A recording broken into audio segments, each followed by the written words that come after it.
अस्सलामुअलैकुम व्यूअर्स, कैसे हैं आप सब लोग। उम्मीद करता हूँ आप सब खैरियत और आफियत से होंगे। आज मैं एक और न्यू वीडियो के साथ आप लोगों के सामने हाजिर हूँ और आज की वीडियो से हम बाकायदा तौर पर जो है वो इंस्पेक्टर इनलैंड रेवेन्यू की प्रिपरेशन का आगाज़ करेंगे। ठीक है, अगर आप इस चैनल पर नए हैं तो सबसे पहले इस चैनल को सब्सक्राइब कर लीजिए, बेल आइकन के बटन को दबाना मत भूलिएगा, क्योंकि उससे मेरी आने वाली तमाम न्यू वीडियोस आपके पास बजरिया नोटिफिकेशन फौरी तौर पर मौसूल हो जाएंगी। ठीक है, जिससे आप मेरी कोई वीडियो मिस नहीं करेंगे और आपकी तैयारी, चाहे आप इंस्पेक्टर इनलैंड रेवेन्यू के लिए कर रहे हों या चाहे किसी भी कॉम्पिटिटिव एग्जामिनेशन के लिए कर रहे हों, बर वक्त मेरी वीडियोस आप तक पहुंचेंगी। आज हम इंस्पेक्टर इनलैंड रेवेन्यू की प्रिपरेशन, इंटरव्यू प्रिपरेशन का आगाज़ करेंगे और फ्रिक्वेंटली मेरी वीडियोस जो हैं वो मेरे इस चैनल पर अपलोड होती रहेंगी आप लोगों के लिए, आप लोगों की तैयारी के लिए। ठीक है, तो चलते हैं वीडियो की तरफ। टैक्सेस। ठीक है, इंस्पेक्टर इनलैंड रेवेन्यू में मैंने अपनी प्रीवियस दो वीडियोस में, जिसके दो पार्ट्स मेरे चैनल पर मौजूद हैं, अपलोडेड हैं, अगर किसी ने वो वीडियोस अब तक नहीं देखी हैं तो सबसे पहले जा करके वो वीडियोस देखिए, जिसमें मैंने कवर किया है कि व्हाट टू प्रिपेयर, कि आपको रेडी क्या करना है and from where you have to prepare, sources क्या होने चाहिए। अच्छा, उसमें सबसे पहले जो है वो हम लोगों ने बात की थी कि अगर हम टेक्निकल पॉइंट ऑफ व्यू से देखें तो टेक्निकल पॉइंट ऑफ व्यू से हमारे पास income tax ordinance 2001, sales tax act 1990 और फेडरल एक्साइज ड्यूटी एक्ट, जिसको हम फेडरल एक्साइज एक्ट भी कहते हैं, 2005, ये हमारे पास जो है वो इम्पोर्टेंट लॉज हैं या एक्ट्स हैं जिसे हमें तैयार करना है। ठीक है, और जो डिपार्टमेंटल रिप्रेजेंटेटिव होगा इंटरव्यू के पैनल में, वो आपसे ज्यादातर जो क्वेश्चंस करेगा, अगर वो 2 से 3 या 3 से 4 या 4 से 5 जो भी सवाल करता है वो आपसे यहीं से करेगा। ठीक हो गई बात। तो आज हम उसमें से सबसे पहला जो हमारा पार्ट है, इनकम टैक्स ऑर्डिनेंस 2001, उसका आगाज कर रहे हैं। और उसमें सबसे पहले हमें यह पता होना चाहिए why taxes are imposed. Taxes को क्यों इम्पोज किया जाता है किसी भी कंट्री में। तो टैक्सेस को क्यों इम्पोज किया जाता है? टैक्सेस को इम्पोज इसलिए किया जाता है क्योंकि गवर्नमेंट को पैसा चाहिए होता है, गवर्नमेंट को अमाउंट चाहिए होती है उसकी स्पेंडिंग के लिए, उसके एक्सपेंडिचर्स के लिए। किस चीज के एक्सपेंडिचर्स के लिए? पब्लिक को जो फैसिलिटीज चाहिए या पब्लिक को जो फैसिलिटेट करना है किसी भी कंट्री में, चाहे वो पाकिस्तान हो या पाकिस्तान के अलावा कोई भी कंट्री हो, उन फैसिलिटीज में पब्लिक क्या चाहती है। ठीक है, सबसे पहला, सबसे अहम जो फैसिलिटी पब्लिक को चाहिए होती है वो यूजुअली क्या होता है? Law and order.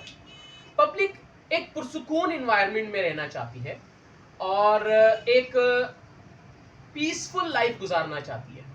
पब्लिक ये चाहती है, किसी भी कंट्री की पब्लिक जो है, आवाम ये चाहती है कि उनके मुल्क में, उनके सिटी में, उनके एरिया में लॉ एंड ऑर्डर की जो सिचुएशन है वो अंडर कंट्रोल हो, ताकि उनके जान व माल की हिफाजत हो सके और वो बिला किसी खौफ व खतर जो है वो अपनी जो भी इकोनॉमिक एक्टिविटीज या सोशल एक्टिविटीज है उनको जारी रख सके। इसके अलावा इंफ्रास्ट्रक्चर अगर बनाना है, ठीक है, रोड बनाने, पुल बनाने, हाईवेज बनाने, मोटरवेज बनाने, ठीक है, एयरपोर्ट्स हैं, पोर्ट्स हैं, जो भी ये मामलात होते हैं, इस इंफ्रास्ट्रक्चर के लिए क्या चाहिए?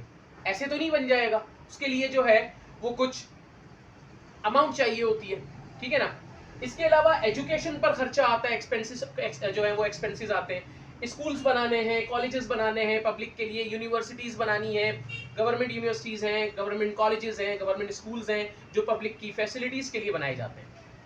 हेल्थ, जिसमें पब्लिक के लिए गवर्नमेंट ये कोशिश करती है कि हॉस्पिटल्स बनाए जाएं जहां पर फ्री हेल्थ सर्विसेज या बहुत मिनिमम रेट्स पर जो है उन्हें हेल्थ सर्विसेज प्रोवाइड की जा सके। इसके अलावा पब्लिक पार्क्स, इसके अलावा डिफेंस सिस्टम, ठीक है, कंट्री का डिफेंस जाहिर है उस पर भी एक अच्छा खासा बजट आता है। इसके अलावा लॉ एंड ऑर्डर। क्यों ये सब क्यों करना जरूरी है? ये सब इसलिए करना जरूरी है ताकि कंट्री को मुल्क को एक वेलफेयर स्टेट बनाया जा सके, जहां तमाम लोग हंसी खुशी और बड़े पुरसुकून इन्वायरमेंट में पीसफुली जो है वो रह रहे हो। ठीक है, टू इरेडिकेट पॉवर्टी। अच्छा, इसके अलावा अगर गुर्बत खत्म करनी है मुल्क में तो उसके लिए भी क्या चाहिए पब्लिक को, ये सारी चीजें चाहिए। ये सारी चीजें कौन प्रोवाइड करेगा? गवर्नमेंट प्रोवाइड करेगी। गवर्नमेंट कैसे प्रोवाइड करेगी? उसके लिए गवर्नमेंट को पैसा चाहिए, अमाउंट चाहिए, ताकि वो स्पेंड कर सके। ठीक है, अब वो जो पैसा है, देखिए अब यहां पर देखिएगा, हमारी जो नीड है ना एज अ कंट्री, हमारी जो नीड है वो 19.537 ट्रिलियन है। यानी ये वो अमाउंट है, ये वो बजट है कि अगर इतना अमाउंट कलेक्ट होता है तो हमारी तमाम तर जरूरियात पूरी हो सकती हैं, और इवन हम बआसानी जो लोन लिए हुए हैं उनको भी चुका सकते हैं। लेकिन अगर आप बजट पर गौर करें जाकर के, बजट 2023-2024 कितना अनाउंस हुआ है?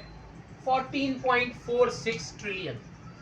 ठीक है, 14.46 ट्रिलियन में भी हम कुछ अखराजात को, कुछ एक्सपेंसेस को कम करके एडजस्ट कर सकते हैं, लेकिन क्या ये 14.46 ट्रिलियन जो अमाउंट है ये पूरी की पूरी गवर्नमेंट कलेक्ट कर पा रही है? नहीं। ठीक है, इस सिलसिले में हम फिस्कल पॉलिसी ऑफ पाकिस्तान का जो लेक्चर है, जब हम उसको स्टडी करेंगे तो मैं इसकी डिटेल्स में आपको बताऊंगा कि हमारे पास जो है वो कहां से, किस किस सोर्सेज से कितना अमाउंट जमा हो जाता है, कलेक्ट हो जाता है, और फिर कितना loan, external and internal loans पे गुजारा करना पड़ता है। ठीक है, अब ये जो पैसा आएगा, जो हमारी नीड है, इस वक्त जो बजट है 14.46 ट्रिलियन का, जो 2023-24 का बजट पेश किया गया है, ये 14.46 ट्रिलियन कहां से आएगा? ये आएगा मेनली दो सोर्सेज से। तीसरा सोर्स भी होता है, वो डेट होता है, हम उसे यहां काउंट नहीं कर रहे क्योंकि वो हमारी अर्निंग नहीं होती, वो हमारी कलेक्शन नहीं होती, वो हम कर्ज लेते हैं। ठीक है, लोन हो गया, डेट हो गया, जो भी हो गया। एक हमारे पास होता है टैक्स रेवेन्यू और एक आता है नॉन टैक्स रेवेन्यू।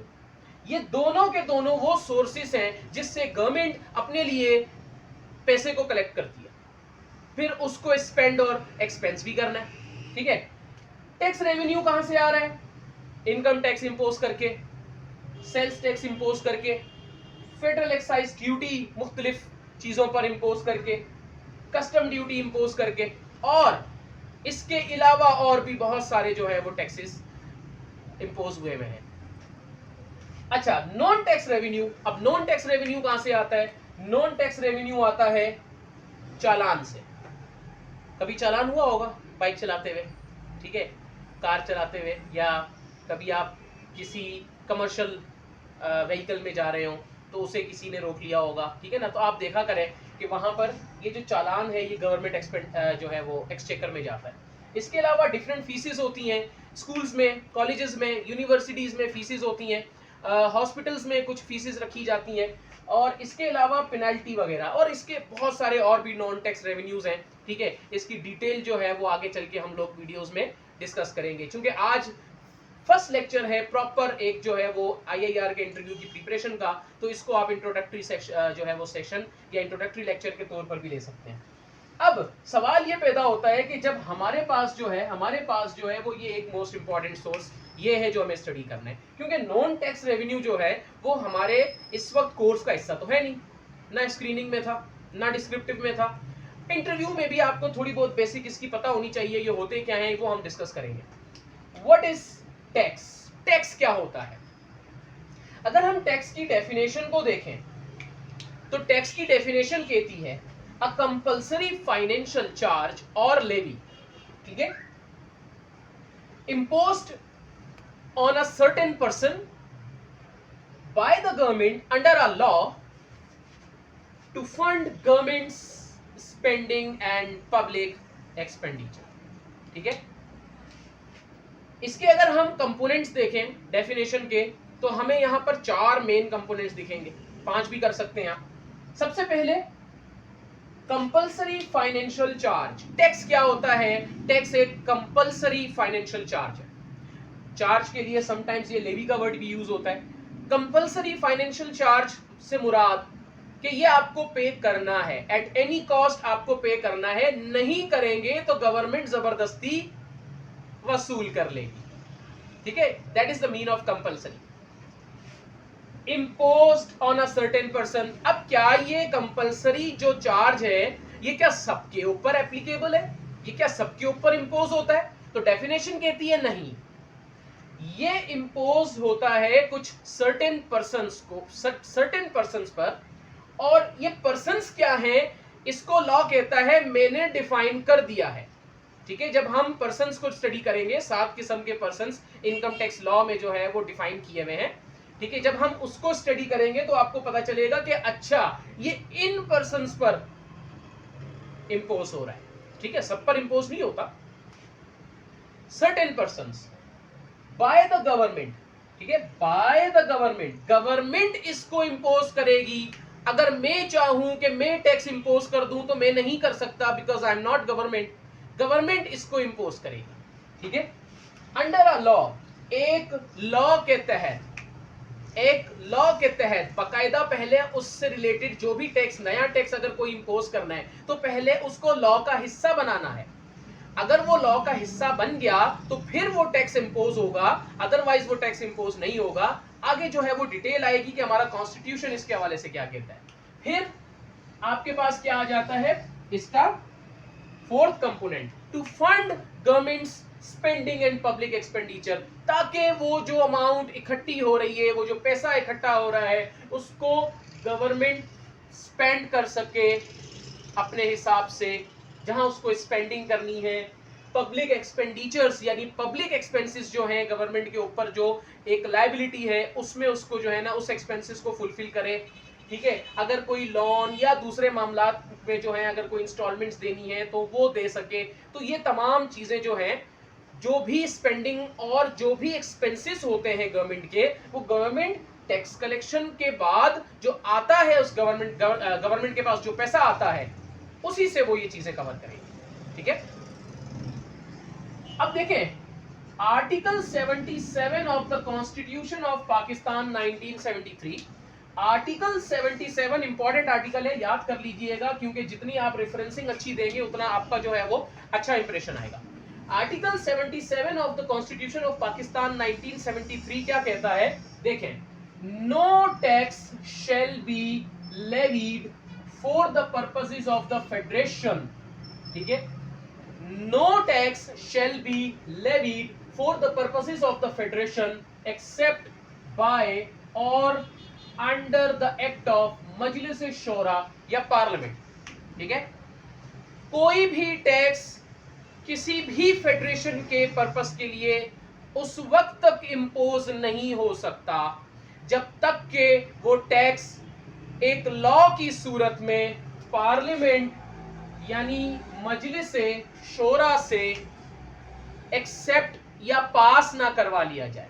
यानी पार्लियामेंट, मजलिस शोरा जिसे हम पाकिस्तान में कहते हैं, ठीक है, जब आप कोई नया टैक्स इंपोज करना चाहते हैं तो कॉन्स्टिट्यूशन उसका रास्ता बताता है, उसका एक बिल बनाएं, उसको एक लॉ की शक्ल में बनाएं, आप असेंबली में पेश करें, पार्लियामेंट में पेश करें। अगर पार्लियामेंट उसको पास करती है तो उसको लॉ की शक्ल में जो है इंपोज करें, लेवीड करें, अदरवाइज आप नहीं करेंगे।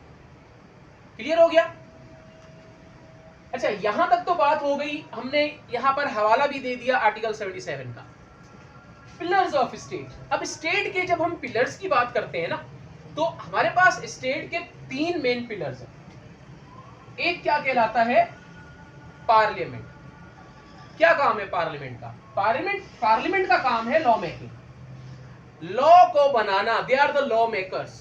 ठीक है, और इन पार्लियामेंट जो है इसमें जो भी नुमाइंदे जाते हैं वो हमारे सिलेक्ट किए हुए नुमाइंदे होते हैं, पब्लिक के सिलेक्ट किए हुए नुमाइंदे होते हैं।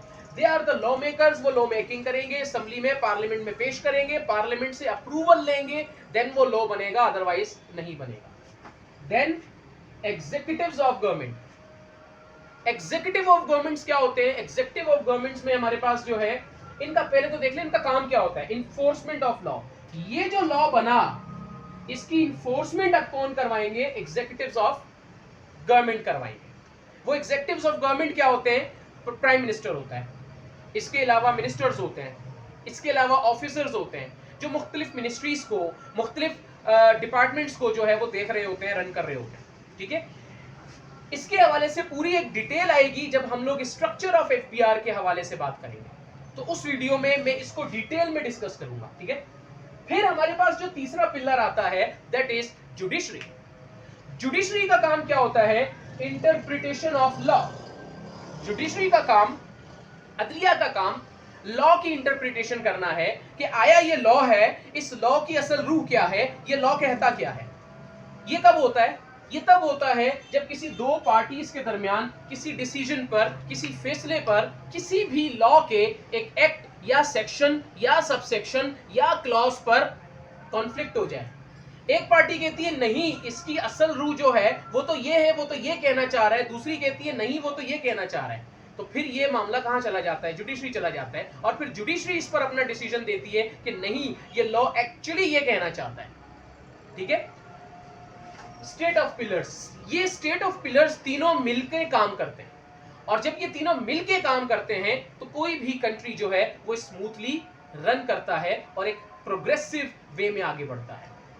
अच्छा, एक आज के लेक्चर का लास्ट टॉपिक जो मैं यहां पर बताना चाहूंगा, 18th अमेंडमेंट। बहुत इंपॉर्टेंट अमेंडमेंट है ये, इंटरव्यू में हो सकता है कि इंटरव्यूअर इसके हवाले से कोई सवाल भी कर ले। याद रखिएगा, 18th अमेंडमेंट 2010 में जो है वो पास हुई थी, और इस 18th अमेंडमेंट में जहां बहुत सारे डिसीजन जो है वो किए गए, जिसको हम कहते हैं अमेंड किए गए, वहीं पर एक डिसीजन था ऑर्डिनेंस का। ऑर्डिनेंस 120 दिन का होता है, ये आप लोग भी जानते हैं, नहीं जानते हैं तो मैंने अभी बता दिया। ऑर्डिनेंस की जो लाइफ होती है वो 120 डेज होती है, 4 महीने होती है। 120 दिन बाद ऑर्डिनेंस रिपील हो जाता है, खत्म हो जाता है, उसकी कानूनी हैसियत नहीं रहती। लेकिन अगर गवर्नमेंट चाहे तो 120 दिन के लिए फर्दर एक्सटेंशन जो है वो ऑर्डिनेंस को मिल सकती है।